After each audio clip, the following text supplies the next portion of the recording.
So fanservice has been around forever, and I don't mind it when it's done right. For those that don't know, fanservice literally means service for the fan for whatever particular anime manga series those people are fans of. Whether that be ecchi elements, nudity, romance, over-the-top violence, even excessive comedy to an extent. Now, a lot of people often ask, why do stories bother adding in fanservice when their stories are good alone? Basically because people are instinctive animalistic pieces of shits. People are naturally attracted to things with shock value in them, things that could give them immediate excitement or gratification. I myself am guilty of checking stories out solely off the fact that they were rumored to have some fucked up in them. Take the anime recently, My Sister's Unusual. An anime revolved around a ghost possessing a bitch to the point where she orgasms. Literally, the plot of the story is a girl being possessed by this ghost named Hiyori forces her to make sexy moves on her brother, even if it's just her stepbrother. Now, normally you'd think a story like this would only appeal to a small demographic of people. It might get some attention, but nothing on a national level. This story spawned a live-action movie.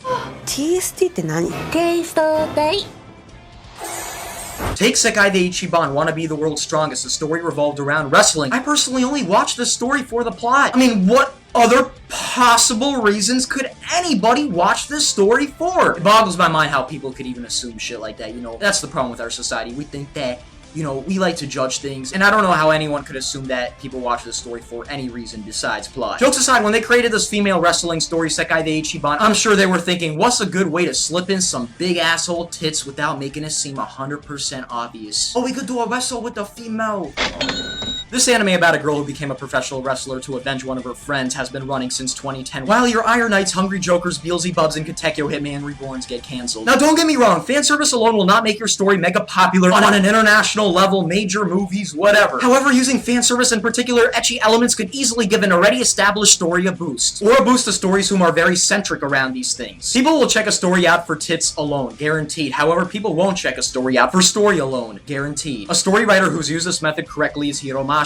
Why has Fairy Tail gotten international success despite all of the backlash and hate it's received as a story? Well, despite the very basic and safe storyline that Fairy Tail has, you got characters like Lucy, Erza, Mira, Jane who got these planetary-sized jugs to appeal to the wide majority of men. You got characters like Grey who have their shirts off for 90% of the story that appeal to the wide majority of women. And then you got Hiro putting 12-year-old girls in positions, basically being lowly cons to the demographic of people who love to buy shit. Good stories don't always garner success if they don't have something to bring to the table. But people will check a story out solely if it has something that can gratify their senses immediately. How many the Hiro no Mashima stories sell? You know, Epine de Bam Bam Girly Girl? 2.75 million. No way. Fanservice is a form of shock value. You're having your senses served. That's why stories solely based on shock value, like your Pupas, Boku no Picos, Vampire Nights, your school days, get so much attention. They have elements from other stories and popular themes in the world at the moment, like vampires back 5-6 years ago. Now there's a zombie craze in the media. They have a subtle basic storyline, then a what the fuck scene at the end. Just random over-the-top, gory, fucked up shit. Or things that are borderline immoral, wrong, perverted in many areas. Because if Boku no Pico's your cup of tea, that's cool and all, but don't act like the story got its attention from the deep psychological understandings of the universe. And sometimes this shock value can take away from the quality of the story, especially when it's misplaced. I felt like the romance in Sword Art Online hurt the story to an extent. The story could have been a lot more serious and engaging if they cut down the romance between Kirito and Asuna, or the young lolicon who grew fond of Kirito in the second half. In Fairy Tail informed about the end of the world, some really serious shit, let's go to the hot springs and have sexy times. Or High School of the Dead, granted it's a harem, but there's a serious zombie invasion, people's heads getting eaten off, and literally for like 3 seconds you're just staring at a girl's underparts. You know, even though I wouldn't be stuck with a pair of hot-ass girls during a zombie invasion, I generally feel bad for them. But just give me 10 minutes.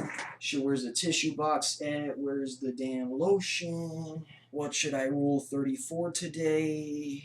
Or even anime like Space Dandy, which I thought were gonna be Cowboy Bebop 2.0, but there's literally an army after Dandy, and he's just fucking going to booby bars. What the fuck? And I love me my Berserk and Claymore, but too much gore can turn people off sometimes. After a badass day, I'm not gonna see Claire fight the Yonzi gut-slaying evil demons. I'd probably try to kill something. Hell, I'd even go as far as to say that I could probably enjoy anime like Free with Toby Swim Club if the main vocal point at times was not to see their shirts being taken off. My overall stance on fanservice is I generally love fanservice, but when they use it to dilute the story or use it as an escape method because they can't write a good story, that's when I have a problem. Because I've dropped legit over 30 stories because I couldn't even take some scenes seriously. From a business standpoint, you can't blame the companies for supplying us with fan service, because abusing us shallow fucks is the best way to make